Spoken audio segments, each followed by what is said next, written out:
everybody. How are we doing? How's the end of summer treating you? It's beating me up. It is just being outright abusive towards me. You know, just long and drawn out, and can we hibernate already? No, we can't. There's a lot of work to do before winter hits. In fact, a lot of people feel like when they get to the end of the summer that they're really missing out on all these herbal allies, and they've missed all their seasons, and they're done for the year, and they're really sad about it. Oh, we're just getting started.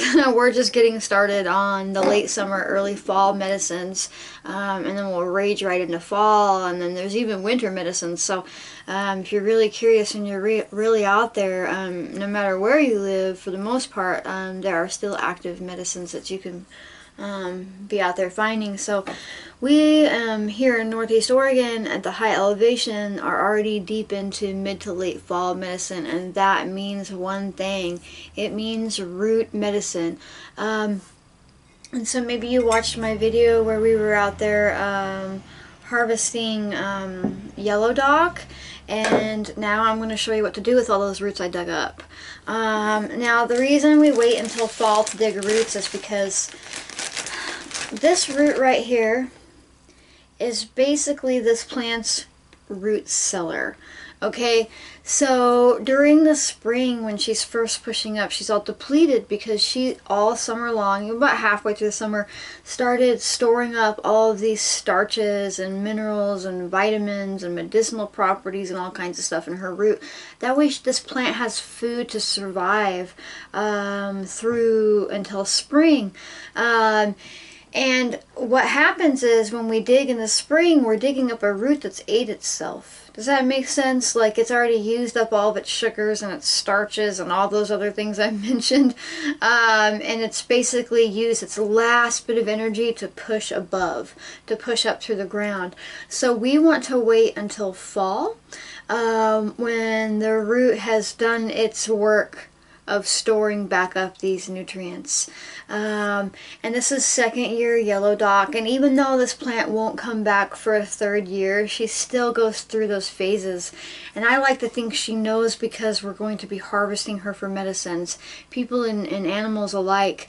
And so she's still, even though she's going to die, she's still stores up all those nutrients and stuff after she's done working on her her seeds. And you can check out me talking about that and showing you what her seeds look like and all that stuff in my meeting yellow dock in the wild video. But for now I'm going to show you what we're going to do with these roots. And so I've washed these off in the river. I don't feel like I see people like scrub their roots until they're like super shiny, supermarket clean, and you really don't need to do that. If you can't handle a little bit of dirt on your roots, you're probably extremely ill as is. But if you're not dealing with that, if you're not extremely like immune compromised, it's okay to have a little bit of dirt on here, and honestly it's going to help your immune system.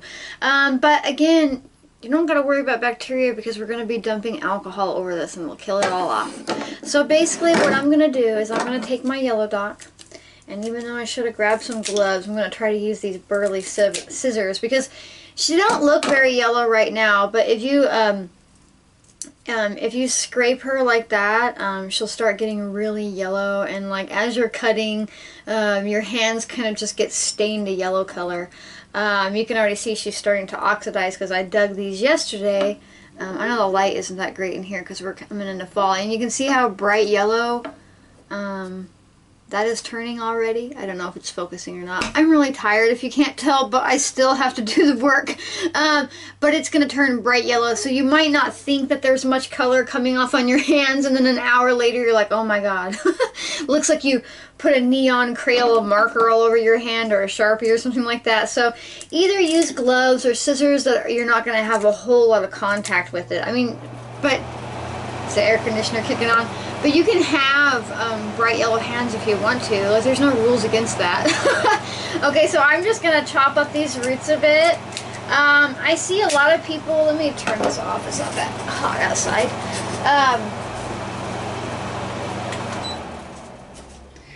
have my air conditioner set to 73, so it's not like it takes a while for them to turn on. But whoa, a lot of people will like really pulverize these roots, and they'll go through the effort of like slicing them long ways and then chopping them up into an oblivion. You really don't need to do that. Chopping them just like this is just fine. I'll probably have to come back through here. I don't know. Let's see how much of a gangster these scissors will be. Yeah, I can get through it. I should have brought... Usually I have a big meat cleaver to get through these real thick roots.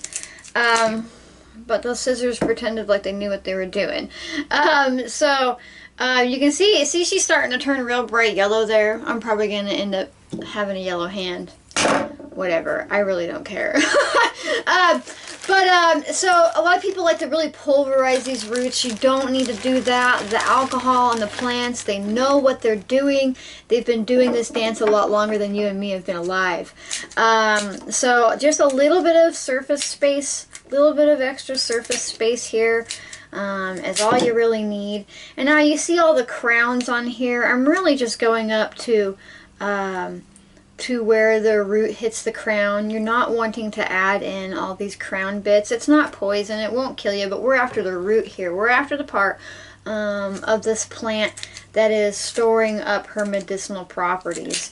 You don't have to worry about getting off all these little, I guess you would call them hairs. This brown hairy type substance, which is just another part of her root. It's just not her tap root. It's like her exploratory roots.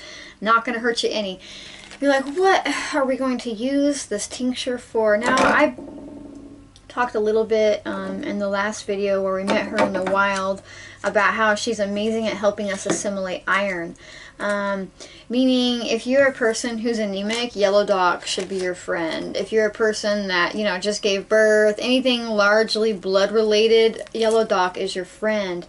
If you're having your period, yellow dock is your friend, because she really helps us assimilate iron from our food, including heme iron, which only comes from red meat. So it just makes your food go a little bit further, and there's been a lot of really cool studies that show that yellow dock is actually more efficient at increasing iron levels in our body, like more rapidly, than over-the-counter iron supplements, and she won't make you constipated.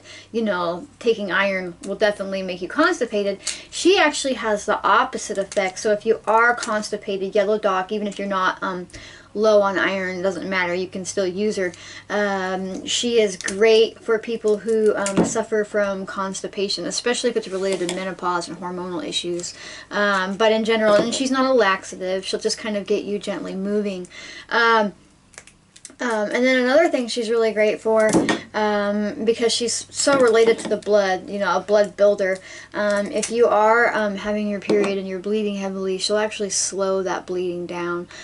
She's a pretty great ally, and she's a safe, simple medicine too, meaning, you know, you don't really have to worry about a lot of contradictions with her. There might be some, if you have like a rare iron problem where you have like too much iron in your body, you know, she might not be the lady for you. But in general, she's just a great, safe, simple medicine that almost anybody has access to. And I say that because she's super invasive. Jeez, look at this big old grandma root taking up the whole bag. She's super invasive. In most countries, she's native to the European continents. Not all of them, but quite a lot of them. But she's not native to the U.S. And so, you look at that big old root. I forgot all about her. You will find her basically anywhere in the United States, anywhere in Canada, anywhere that you've got farm fields going on. She loves those types of places. Like, you will find her in old barns, fallow fields, city lots, and when there's one, there's hundreds, because she makes thousands and thousands of seeds. So don't feel bad. Don't worry that you're going to be over harvesting her. Don't worry about any of that, because not only are you utilizing a really awesome ally that makes great medicine, shit, you can even take her seeds, ground them up into a flour, and make yourself an amazing chocolate cake. Like, she's really usable and versatile. but you're also helping your bioregion by going out and harvesting these really invasive plants. And you don't have to worry about like not harvesting too much. You need to worry about not harvesting enough.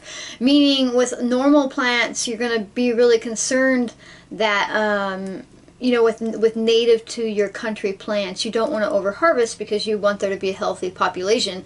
But with invasive plants, a healthy population means that our native plants to our bioregion are suffering. So harvest away. So we didn't even make a dent in this, and I'm not even making that huge of a tincture here. So, you know, basically, I'm just going to go through here and pick up a little bit of the stuff I see in here. And again, I'm just going to chop up all of her roots. But look how big she is. I know that I'm not going to make it through her crown entirely. So I know some people might be like, oh, that root should be so much cleaner. And I know I talked about that earlier. But one thing that's really cool when we, like, I rinsed her, you know, like, but I didn't scrub her till she was, like, super hygienically clean, because I want my immune system to do well. I want myself to have a natural immunity towards hepatitis. How about that? We know and studies show that kids who play in dirt, and adults too, are more likely to have a natural resistance to hepatitis. You know, and sure enough, we become this super clean society. And I'm not saying hygiene is a bad thing. We definitely need hygiene, and it has prolonged our life and bettered our life and all kinds of stuff. But we take it to such an extreme that we have rampant viruses, and like hepatitis is a huge issue. And not just because, you know, of needle use and other ways you can catch it, but just in general we have no natural immunity to it. So I like dirt. But again, any bacteria that would actually be on these roots that's naturally occurring, we're about to dump 100 proof vodka over her, so I'm not all that worried about it. But I might just be a bit more rugged than you. I don't know. So yeah, this lady is awesome. I love finding these big old grandma roots. It's so exciting. And now she can be a hard dig. And in my video, you'll notice that I went to the river to find her. I didn't have to. I could have stopped at any way along the way in millions of fields and went and dug her, but she's hard to dig in that dry ground. If you go out and you find this medicine by the river, we pulled this up by hand. You don't really lose many of the taproots easy. So you want to find yellow dock, and she loves growing by water too. She'll grow everywhere, but you'll notice her in huge stands by the water, like I showed you in my video. And that's not unique to my area too. Go by your river, you find one yellow dock, all of a sudden you'll find a whole embankment of her. I always find her on the little islands, you know, like when a river, like, you know, there's a little bit of an island in the middle of it. I always find her there. She likes to be in those center places. And so we walked for a while yesterday until I found a really nice big patch of her to where we could just harvest like crazy. Yeah, she's already starting to turn bright yellow on me. And now the thing with roots is they're a bit more potent. Because she's so big, I almost need to rip her apart to handle her. Like, my hands are so small, it's like hard holding on to this root. But I'll definitely have to go through here and rip her crown apart so I can actually get to the rest of these roots. But yeah, these type of scissors are like lopping, like they're Fisker brand, like for outside gardening. You'll break your normal scissors, but these scissors are pretty boss at, that was a teenage word. I'm around my kids too much. Things are boss, Mom. These scissors are pretty great for cutting like really tough stuff compared to normal scissors. So I'm able to get somewhat deep into here, but roots are pretty potent medicine. They're one of the few things that you don't necessarily have to use fresh when you make these tinctures. But still use fresh. Because the thing is that these roots are like engineered by nature to like hold on to their medicinal value. So it doesn't really evaporate off when they dry entirely.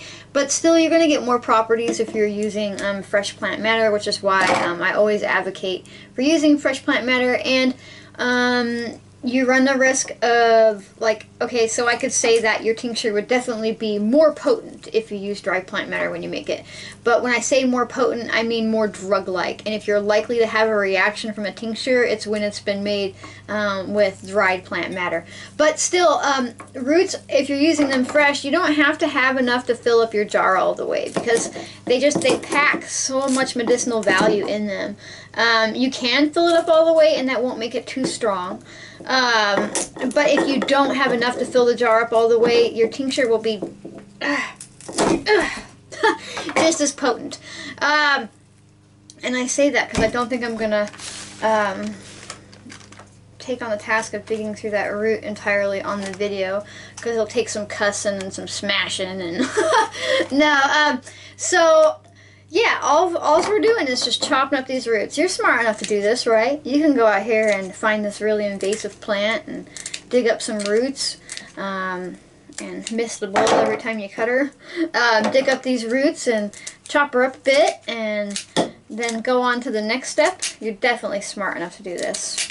And you don't need to pay anybody to teach you to do this, alright? You just don't. We live in the era of free information.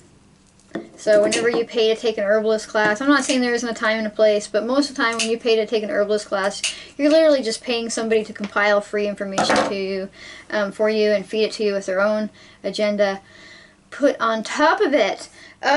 So let me grab my vodka right quick, because I always forget something. Actually, I lied. You know what I was secretly doing? I was making sure that the camera was still recording. It's been kind of acting up on me lately, but I did have to walk across to get the vodka. But so maybe I didn't lie. I just multitasked. When I'm exhausted, I tend to ramble more. It's been really hard. Been a really hard summer, but lots of work on top of work on top of work on top of, you know, the shop updates I do and stuff like that. And I'm definitely just ready for a rest. So as soon as that first snow falls, I think my heart will weep a little. Just because I'll be able to just, you know, there's still medicines to be had, but it's definitely not as fast-paced, and you can kind of like go into yourself some and just be calm, not have to always be doing.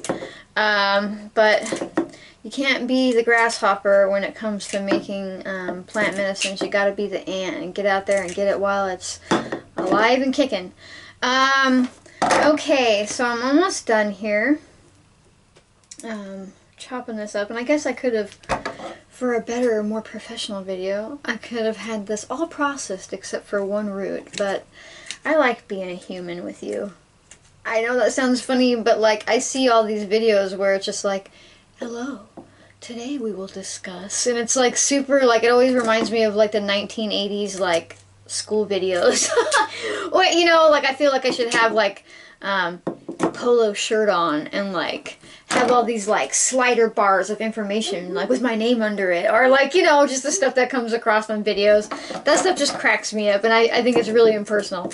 So I'm just gonna ramble on a bit. Okay, so the next step, aside from getting back to my point, what I'm doing here is to grab yourself a jar.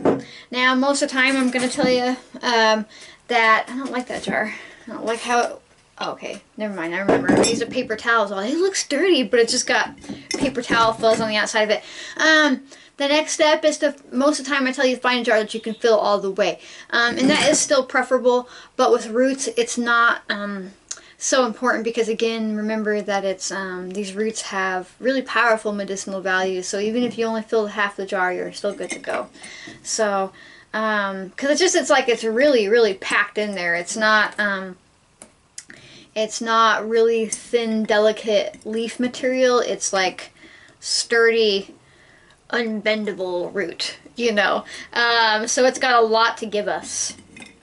So I got about half a jar, a little under, and I could probably go back through, and I will. I won't waste this crown, but I gotta get, that's a whole break open and wash thing, because she's got like, look, there's a rock holding on to river rock, so I do have to clean her a little bit before I process her into the jar. So I'm gonna leave a little bit of head space, and I'll do that off of the video. Okay, so you got out there and got your yellow dock root. Pulled up your yellow dock root, clean it off a bit, chop it up, put it in a jar. You ready for the next super complicated, intimidating step that keeps a lot of people from making tinctures?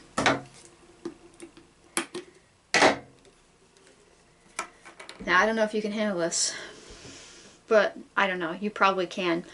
Jar full of roots, 100 proof vodka, dump it over the top. That's all you have to do. Seriously.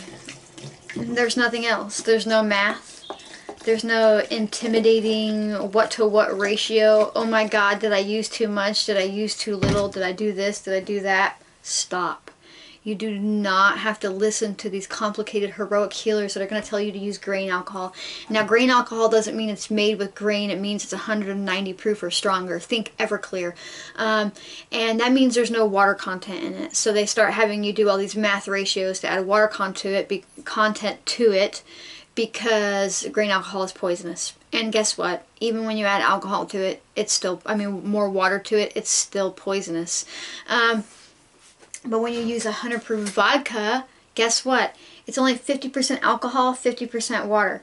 You've already got your half and half mix. And the really funny, ironic thing is these people that use Everclear and such, they want you to do all these complicated math ratios to get it back down to 50% water, 50% alcohol. It's just like they make things so complicated to keep people dependent on them. Because if somebody came up to you and was like, hey, give me $1,000 to take my class. Cool. Now, to make a tincture, just dump 100 proof vodka over top of that. You'd be pissed, right? You'd be pissed if you paid for that information.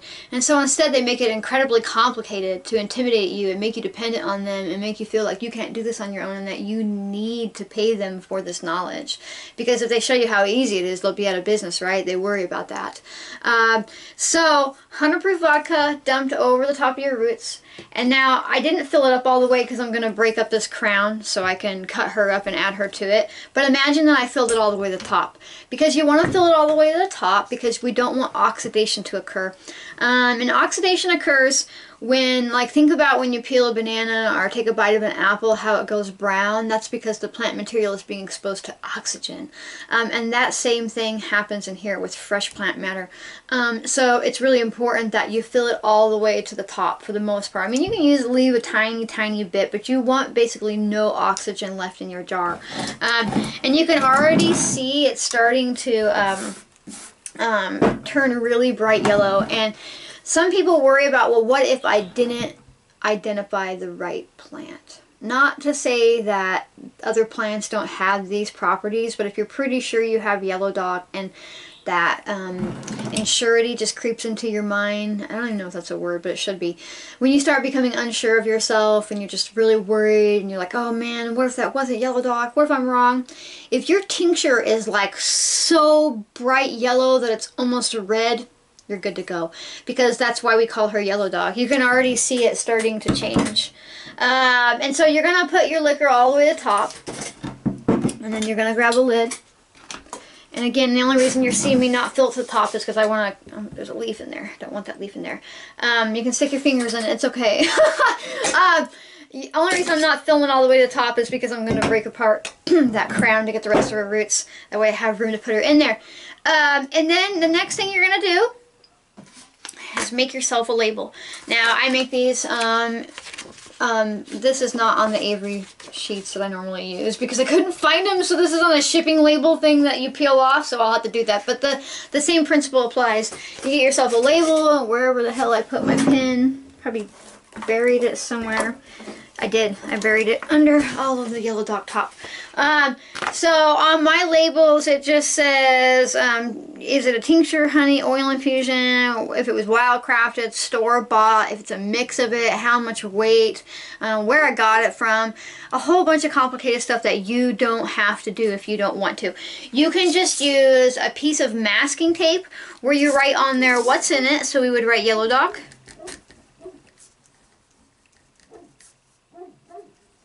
We would then write 100 proof vodka. And then I'm going to write the date. I'm going to mark that it's a tincture, and I'm going to say where I got it from. So you can just write on your particular piece of masking tape or duct tape or anything that you can stick to the outside of this jar. You can just say, I made a yellow dock tincture. It's made with 100 proof vodka. I got it here, and this is the date I started it on. And honestly, even if you don't put the date, it's no huge deal. Other than it helps you know what time you started it at. Because after this, what we're going to do is let it sit for 6 to 8 weeks, and then it's ready. It's ready.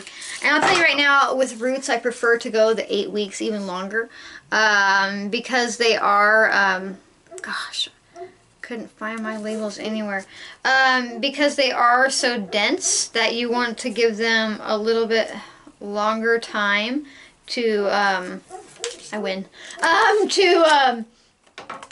to extract, for the alcohol to pull out their medicinal values. And now I just stick the label on there. That way, if you're making a ton of tinctures, you're not going to forget who she is. Because until, I mean, even down the line, there's times where, like, I know these plants really well, I'm like, what tincture is that? So it's important to put that information on your jar. And now you can just take a Sharpie and write it on the lid, but sometimes if you've got more jars, this alcohol can seep a little bit, kind of just like drip out a little bit, even if your lid's really tight, and that alcohol will take off your Sharpie writing. So you really, you know, just, I like to use this because it's just on the front and it really stays. And now I bet if I give this a shake, you'll really be able to see the, yeah, you can really see the yellow now. And then over the next couple weeks, it'll become neon yellow. So all we did, we took our roots, we chopped them up, we put them in a jar, we put 100 proof vodka over top of them. You can handle that. You're definitely smart enough to do that, okay? So that's how we make a yellow dock tincture. And now a lot of people have been a little bit confused by when I say 6 to 8 weeks she's ready. They're like, what do you mean she's ready? What do we do from there? Well, from there, you're just going to take this and you're going to strain it. You can strain it through a coffee filter. You can strain it through like one of those like nut milk bag, mesh bag things. You can even just decide not to strain it. At no point in time will this tincture go bad. Okay, alcohol doesn't go bad. As long as you have this lid on tight, it's not going to evaporate out of this jar, just like it's not going to evaporate out of this bottle. So you can even come in here and just pull off what you need. You can get yourself one of those like plastic syringes from like a feedlot store, you know, the food grade stuff for giving animals medicine, whatever you want to use. You can pull some out of here and just put it into an individual tincture bottle. And then you can just keep pulling like that. You can even use it before it's all the way ready. If you're like, oh, I really need some yellow dock tincture, but it's only been 4 weeks. It's okay. You can still use her. She's just not as strong, so you can pull off what you need. And then you can let her sitting. And there's no point in time where it's like sat so long that it's too strong to use. All right? That doesn't happen. What she does is she extracts everything in there, and then she stops extracting. There's not like some like super like deep ending reserve to these plants where they can keep pulling out medicinal properties to the point where it's unsafe for you to use. Now that's not the case with Everclear. She will degrade these plants to the point they become dangerous because it actually degrades away a lot of the other properties that make these plants safe. Think of it like, you know how taking vitamin supplements can be really problematic because your body needs like certain vitamins to process these vitamins, and so if you take this vitamin and you don't have, and you're like short on this other vitamin in your body, it can cause like damage instead of good. Well, think of Everclear as the same way. She comes in here and she's so potent because there's no water content to her at all, that she starts degrading away these plants' medicinal properties, and there's no water soluble properties there either. So basically, you can end up with like something that's really potent because she's missing aspects of herself. So you've only got this one really powerful part of the plant that would be safe if you had this more gentle part that was coming along with her. So when you use the 100 proof vodka, and I know I'm circling back around here, I already talked about this stuff, but when you use the 100 proof vodka, you're getting a whole well-rounded plant ally medicine. You're getting her water-soluble properties, you're getting her alcohol-soluble properties, and the alcohol is not so strong enough that it's going to erode away her her mineral content or anything like that. Now, just to say, tinctures are not a reliable source of nutrition. You're not going to get so many minerals in here that you're like, yes, this is like taking vitamins. But anyhow, I guess I needed to ramble that out. That's how you make a yellow dock tincture, and this is how you make a YouTube video when you're crazy tired. Hey, information is out there, and that's all that matters. So if you like my videos, if you like hearing me talk in circles, if you like hearing me ramble, if you like seeing me out in the wild, if you just like listening to me talk. That's weird. People tell me they just like listen to me talk, but I guess you do. Make sure that you turn on notifications by clicking the little bell icon. It looks like a little bell in the bottom of the video here, somewhere down there. And then subscribe to my channel, and then like and comment, because it helps me know that you're here with me. It helps other people find me. It helps me not feel so alone in doing this, and lets me know that I'm not just talking into the void. And then come connect with me on Instagram. Come find my website. I'm a really personable person. I'm not gonna just not talk to you. I'm not gonna be like, oh, they talk to me, but I don't talk to them. No, I'm a real human, back and forth with you. And you can find all that stuff by following the link in my bio. Alright, thanks for watching, and I will see you next time, okay? Bye!